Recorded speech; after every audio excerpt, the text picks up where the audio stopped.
avoir la foi ou être dans l'instant, le matérialisme. Nous avons en fait deux manières d'appréhender la vie. Soit nous partons du principe que nous naissons, nous avons une vie, nous allons mourir, et une fois que cette vie est achevée, eh bien, il n'y a plus rien. Et dans ce cas, pourquoi aller dans les annales akashiques et pourquoi chercher un sens à sa vie? Quand on est dans cette approche, on va se confronter rapidement à quelque chose qui est de l'ordre de l'absurde. Alors, certains vont me dire, en fait, c'est pas incompatible de chercher le sens de sa vie si on n'a pas une foi, si on n'a pas une croyance. Bien sûr que si. Si on ne pense pas qu'il y a quelque chose de plus grand que soi, si on ne pense pas qu'il y a quelque chose qui nous dépasse, que nos actions s'inscrivent dans un plan plus global, pourquoi chercher à progresser? Pourquoi chercher à s'instruire? Pourquoi chercher à avancer dans la vie, à la limite? Eh bien, je considère le monde comme une jungle et je vais profiter de la vie le plus possible. Et quand on aborde la vie sous cet angle-là, on comprend ce qui se passe actuellement dans le monde. Parce que de plus en plus de personnes sont dans cette logique. Je ne suis ici que de passage. Donc, à la limite, tout ce que je vais prendre va me servir. Il n'y a pas d'avenir. Il n'y a pas d'avenir parce que moi-même, je vais disparaître. Donc, quelque part, il n'y a pas d'espérance. Des personnes comme ça qui rentrent dans les annales akashiques, j'en ai déjà eu, et au retour, elles sont pleines de questionnements. Mais, alors, si il y avait autre chose, comment aborder déjà, avant même de parler de croyance, avant même de parler de spiritualité, avant même de parler du tout, poser simplement cette question évidente pour nous tous, la question du sens de la vie. Est-ce que la vie a un sens? En dehors de la spiritualité, personnellement, j'y crois pas. S'il n'y a pas un sens sacré aux choses, on se retrouve dans ce que Camus appelait l'absurde. C'est-à-dire, nous sommes ici par le fait du hasard, et tout ce que nous avons été, tout ce que nous avons appris, tout ce sur quoi nous avons progressé, de toute façon, s'achèvera avec nous. Nous pouvons bien sûr progresser pour aller mieux, être mieux dans notre peau, mais là va se poser la question, pourquoi est-ce que nous sommes dégradés à la naissance? Pourquoi est-ce que nous n'arrivons pas avec tous nos potentiels? Quel est le sens de tout ça? Et cette question du sens, eh bien, elle va poser la question de la croyance, la question de la foi et la question de replacer notre vie dans quelque chose de beaucoup plus global, de beaucoup plus encerclant et de beaucoup plus relié, qui est le sacré. Si je suis un enfant du sacré, si mon âme est reliée au sacré, eh bien, tout ce que je vais faire va prendre sens. Je vais pouvoir donner un sens à mes souffrances. Ça s'inscrit dans une logique. Est-ce que c'est la bonne? Je sais pas. Je sais pas si le sens que je donne à mes souffrances est la bonne. Mais l'essentiel pour continuer à vivre, c'est d'arriver à donner un sens. Je vais pouvoir peut-être valider ce sens dans les annales akashiques. Je peux y aller pour interroger, pour questionner le divin, pour questionner le sacré. Et puis, non seulement nos souffrances font sens, mais nos progressions. Je suis ici en voyage. Les choses que je vais faire, les choses que je vais apprendre, elles vont impacter mon âme. Elles vont impacter ma part de divin. Elles vont aussi impacter l'entourage qui est autour de moi. Et là, ma progression va faire sens. La question du sens, elle est intimement liée au sacré. Il y a très peu de psychanalystes qui l'ont resitué dans cette compréhension-là. Très peu de psychanalystes, très peu de psychologues, pas forcément beaucoup d'auteurs. Michel Onfray disait que, alors même que lui est plutôt sur un volet matérialiste, il disait qu'on était gagnant à croire, que en fait, la croyance nous extrayait, elle nous sortait d'une forme de désespérance. Si la vie est absurde, à quoi ça va servir que je continue à me battre?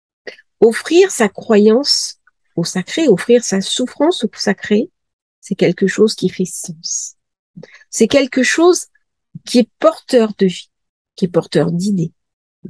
Si je ne suis pas ici que de passage, bien mes efforts s'inscrivent dans un plan beaucoup plus global que celui dans lequel je suis incarnée, ici et maintenant. J'arrive avec un passif. Je vais travailler sur ce passif.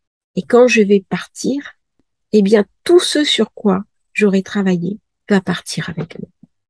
Lorsqu'on vient ici-bas apprendre l'amour, lorsqu'on vient ici-bas pour apprendre à donner de l'amour, et qu'on part de l'autre côté, on l'aime. Il y a beaucoup de personnes qui ont fait des EMI qui en parlent de ça. Elles disent, eh bien, l'amour, on part avec. Il y a un très beau film qui a été tourné là-dessus, c'est Ghost. Eh bien, l'amour, on part avec. L'amour, c'est quelque chose qu'on émane nous-mêmes, mais on s'envole.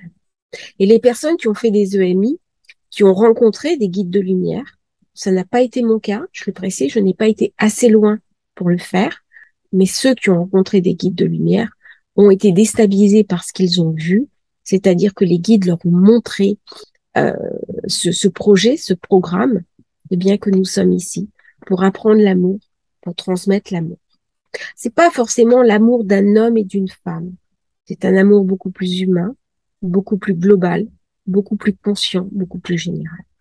On s'en rapproche complètement quand on va dans les annales akashiques. Les annales akashiques, j'avais une personne qui en rendez-vous tout à l'heure, quelqu'un avec qui j'ai beaucoup d'affinités, et je lui fais un petit clin d'œil, elle se reconnaîtra. C'est une personne qui habite sur une île. Il y a beaucoup de personnes sur les îles qui viennent me voir en ce moment, comme s'il y avait des nettoyages comme ça qui se passent d'instant en instant. Et elle a été voir une autre personne avant de faire ma connaissance sur les annales akashiques, qui lui a dit, ou alors dans une vie antérieure, vous avez été ci, vous avez été ça, enfin, qui lui a raconté un certain nombre de choses. Mais elle m'a dit, j'ai pas senti la connexion. J'ai pas senti la reliance. Et moi, c'est ce que je fais. Quand j'amène une personne dans les annales akashiques, c'est la première chose que je fais. Je la connecte sur le sacré. Je la connecte sur le divin. Je la connecte sur la source de toutes choses. Alors, c'est un modus operandi. C'est-à-dire, peu importe que la personne soit dans la foi ou pas. Si elle vient me voir, c'est qu'elle a quelque chose à comprendre, quelque chose que je peux lui transmettre. C'est pas que je lui suis supérieure, c'est pas du tout ça. Mais c'est qu'elle me fait assez confiance pour être venue me voir. Et là, il y a un espèce de transfert qui se fait au niveau énergétique, non pas humain, mais énergétique.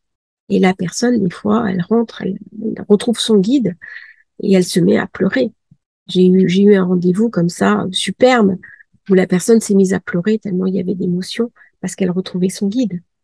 Tout à l'heure, j'ai eu une séance où il y avait tellement d'émotions. Eh bien, pour une fois, c'est moi qui me suis mise à pleurer. Parce qu'il y avait tellement d'émotions sur ce qu'on a porté. On a fait une vraie élévation. Et bien là, on était véritablement dans le sens du sacré que portent ces annales akashiques. Âme éternelle versus matérialisme, c'est deux chemins qui s'opposent. Parfois, lorsque nous sommes ancrés spirituels, on se dit, eh bien, voilà, je ne crois plus en rien.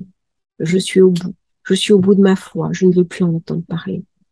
Parce que c'est trop lourd, parce que c'est trop dur, parce qu'on ne comprend pas, parce qu'on s'astreint à une forme d'éthique. Et alors, du coup, on se met, certains se mettent en vouloir au sacré en disant, eh bien, je te renie et je préfère encore ne croire en rien. Dans le reniement, à un moment donné, la lumière vient et la foi revient, tout naturellement. Peut-être que la réponse, ce n'est pas de croire ou de ne pas croire. La réponse, à ce moment-là, c'est simplement d'incarner, d'émaner sa vie. Lorsque le divin nous éprouve trop, eh bien, on va lui demander, parce que le calme revient. On ne peut pas sans arrêt vivre dans la tempête. Celui qui est matérialiste, qui va se retrouver confronté face à un cancer, à la fin de sa vie, par exemple, va avoir une crise. S'il meurt, il n'y a plus rien derrière. Était-ce ça le sens de tout ce qu'il a vécu? L'amour qu'il aura donné à son époux ou son épouse, à ses enfants, sa conscience même, elle va disparaître. Est-ce que nous sommes simplement un amas de cellules, de chair, un cerveau, uniquement une matière organique? Est-ce que la conscience que nous avons nous-mêmes, est-ce que c'est uniquement de la pensée, une pensée électrique, ou est-ce que c'est autre chose? La capacité que nous avons à parler au divin, à raconter le divin, à incarner le divin. C'est une question éminemment personnelle. Il n'est pas possible d'amener quelqu'un sur le chemin de la foi s'il ne l'a pas lui-même. Chaque réponse est individuelle, chaque réponse nous amène à faire un pas en avant. Mais il y a des pas que l'on fait de toute éternité. Je pense que dans nos vies qui se succèdent, puisque c'est ma propre foi et ma propre croyance, il y a des vies pour comprendre, il y a des vies pour apprendre, il y a des vies pour se poser, il y a des vies pour récolter et il y a des vies pour transmettre. C'est sans doute dans l'une de ces vies-là, où je suis là pour transmettre, que mon âme est en train de trouver les réponses à ce fameux sens de la vie, qui est une recherche permanente que j'ai faite, qui est un questionnement profond que j'ai moi-même expérimenté. cet instant pour enseigner, pour transmettre, pour diffuser. C'est le questionnement que vous avez tous en chacun de vous. Quel est le sens de ma vie? Quel est le sens de cette incarnation? En regardant, bien sûr, le sacré, ce sacré qui nous dépasse. Comment vais-je lui offrir ma confiance? Comment vais-je mettre en adéquation mon projet de vie? Parce que là, le projet de vie, c'est ce qu'on a envie de faire. Le projet de vie, tout le monde l'a. Matérialiste, comme personne qui ont la foi. Le projet de vie, c'est par exemple, je veux avoir un métier, je veux avoir une femme, un mari, des enfants, acheter une maison, partir en vacances. Je veux avoir une ferme éco-bio. Je veux, voilà, on est dans le programme. Hein, le programme, il est dans l'ici et maintenant. Et à un moment donné, quel est le sens de ma vie? Quel est le projet d'âme? Donc, on est sur plusieurs niveaux. Comment je vais emboîter les niveaux? Est-ce que les niveaux existent? Il n'y a que vous qui pouvez répondre à cette question. Moi, je peux vous dire qu'il y a plusieurs niveaux d'âme. Il y a plusieurs projets. Et en fait, être aligné, c'est aligner tous ces projets ensemble et créer une cohésion. C'est mon cas. C'est-à-dire, actuellement, j'ai articulé les différents projets avec une certaine logique. Est-ce que c'est définitif? Non. Il y a des moments où j'ai besoin, moi aussi, de faire le point, de me poser, de regarder ce qui se passe dans ma vie et de corriger certaines choses. On passe toute notre vie à corriger des choses. Mais on avance, on évolue, on progresse. Il y a des personnes qui n'avancent pas, qui ne progressent pas. Moi, j'ai été surprise, par exemple, de voir des personnes que j'avais quittées, j'ai retrouvées 20 ans plus tard. On avait exactement la même conversation que ce qu'on aurait pu avoir 20 ans plus tôt. Des gens qui n'avaient absolument pas progressé, pas avancé, pas évolué. C'est leur droit, hein, attention, il n'y a pas du tout de critique de ma part. Mais leur âme, elle n'a pas avancé. Dans cette incarnation, ils n'ont pas réussi à dépasser ce qu'ils étaient, jusqu'à ce qu'ils aient un choc. Alors, le choc, comment il arrive? Ça peut être un divorce, ça peut être une grave maladie, ça peut être un enfant qui est touché, malheureusement. Là, c'est des choses qui sont quand même très dures. Comment l'activateur va rentrer? De toute façon, à un moment donné, vous serez amené à bouger.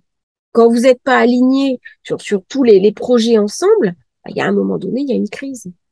Comment on va répondre à la crise? C'est individuel. Donc, quand on est comme ça, en plein questionnement, la foi, c'est même pas une croyance. C'est quelque chose qui nous habite. C'est quelque chose qui est plus grand que soi. Il y a un livre qui sort en ce moment, ça m'a fait un petit peu sourire dans la presse. Dieu n'existe pas, la science le dit. Est-ce que c'est le rôle de la science d'avoir ce genre d'affirmation? Bah, déjà, si la science se pose la question de Dieu, c'est que c'est plus tout à fait de la science. C'est une croyance. Une croyance, c'est personnel, c'est intime. La science, c'est quelque chose qui est mathématique, qui est démontré, démontrable. Dès qu'on va poser la question du sacré, dès qu'on va poser la question de la foi, on est dans l'ordre de la croyance. La croyance, ça va passer par le raisonner.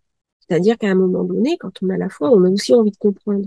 L'expérience divine ou l'expérience de la source, c'est pas uniquement de l'expérience. C'est-à-dire, on a besoin de savoir, de connaître, de comprendre. On va s'initier. On va chercher à explorer les grandes traditions, savoir ce qui se passe dans cet ordre du sacré. La science, puis la foi, c'est quelque chose qui nous habite, qui nous transperce. Quand Saint Paul, quand Jésus, par exemple, a été crucifié, Saint Paul, au début, il persécutait, c'était un Romain, hein, c'était un officier romain, il persécutait les chrétiens. C'est-à-dire, ça l'horripilait, c'était pas possible. Et Saint Paul, d'un coup, il a l'illumination. Et là, il est transpercé. Et toutes les personnes qui ont reçu l'illumination, elles ont été transpercées. On en parle, par exemple, des lettres hébraïques. Il y a des personnes qui vont chercher à apprendre les lettres hébraïques.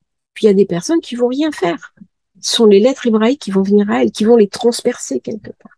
Alors quand vous avez les lettres hébraïques qui vous transpercent, c'est comme l'illumination, hein, c'est très puissant. Hein. Je peux vous garantir que vous l'oubliez pas. Hein. C'est un événement qui rentre en vous. On n'est même plus dans l'ordre de la croyance, on est dans la foi absolue.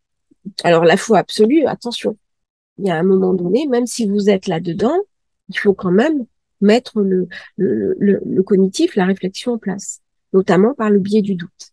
Si vous n'avez pas le doute, eh bien, il y a le risque de l'intégrisme. C'est le doute qui constitue la foi. Même si j'ai été transpercée par les lettres hébraïques, est-ce que je suis dans le juste? Est-ce que je suis pas en train de m'imaginer quelque chose de délirant? Vous avez des personnes, par exemple, qui ont des vocables assez surprenants. On m'a parlé tout à l'heure de quelqu'un qui faisait des incorporations. Ok, c'est bien, c'est très bien, pourquoi pas? Je veux pas dire c'est vrai, c'est faux, mais la personne a subi un mauvais programme de cette personne qui censément incorpore des anges. Et dans ce qu'il a dit à cet ami, c'est très, très négatif. Comment quelqu'un qui est incorporé par des anges peut avoir ce genre d'attitude négative? Si on est un ange, on pardonne à tout le monde et tout le monde est le bienvenu. Il n'y a pas les gentils, les méchants. Là, c'est le monde d'ici-bas, hein, c'est le monde de la manifestation. Dès qu'on monte sur les sphères supérieures, bah, c'est pas du tout les mêmes registres. Qu'est-ce qui est de l'ordre c'est là où des fois on peut avoir des intuitions et on en a tous, hein, euh, moi principalement. Et vous aussi, je suis persuadée que vous en avez aussi pas mal. Sinon, vous seriez pas là, en fait, à m'écouter. C'est-à-dire, on parle de personne intuitive à personne intuitive, hein. On n'est pas sur un registre, je transmets, vous écoutez. Non, c'est que vous êtes, moi, je suis en chemin et j'apprends d'une autre personne. Vous êtes en chemin et puis, peut-être que vous venez là pour comparer ce que vous avez appris ailleurs ou pour prendre des éléments. C'est pas ça qui est important. Mais si on est sur un certain plan d'évolution, bah bien sûr, on a une certaine éthique, on a une certaine compréhension. C'est ça que c'est important d'emboîter. C'est-à-dire, on peut pas être dans la foi et puis ne pas avoir une attitude conforme à sa foi. Cette conformité, cette éthique qui parle à l'être. Moi, j'ai une amie, par exemple, euh, il y a des anachronismes. Bah, si vous êtes matérialiste, soyez-le jusqu'au bout. Si vous êtes dans la foi, soyez-le jusqu'au bout. C'est une invitation. Après, vous faites comme vous voulez. Alors, ça ne veut pas dire, si on est dans la foi, qu'on va se priver de certaines choses, qu'on ne va pas avoir une vie confortable, qu'on va se sacrifier, qu'on va s'oublier pour les autres. C'est pas ça qui est dit. Ce qui est dit, c'est de penser que ce qu'on va vivre, ce qu'on va incarner, ce sur quoi on va progresser, on va le retrouver dans l'ailleurs. C'est donc, ça doit nourrir une soif de connaissance, une soif d'apprentissage, un besoin permanent de découverte et de vivre certaines expériences. En sachant qu'à certains moments donnés, on va se tromper. Les annales akashiques, elles sont là pour confirmer ou infirmer certains de nos choix. Bon, en général, elles confirment en disant, tu sais, tu es libre. Mais prendre en main son libre arbitre, prendre en main son destin, se dire, je suis le maître de mon destin, son libre arbitre, bien, ça, c'est une manière véritablement de reconnaître le sacré en soi. Et c'est aussi à ça que les annales akashiques nous invitent, c'est-à-dire à véritablement prendre notre destin. Voilà, c'était une petite transmission un petit peu courte. Je vous souhaite une bonne journée. Merci de liker, de partager, de vous abonner à la chaîne. C'est important. À demain pour une nouvelle transmission.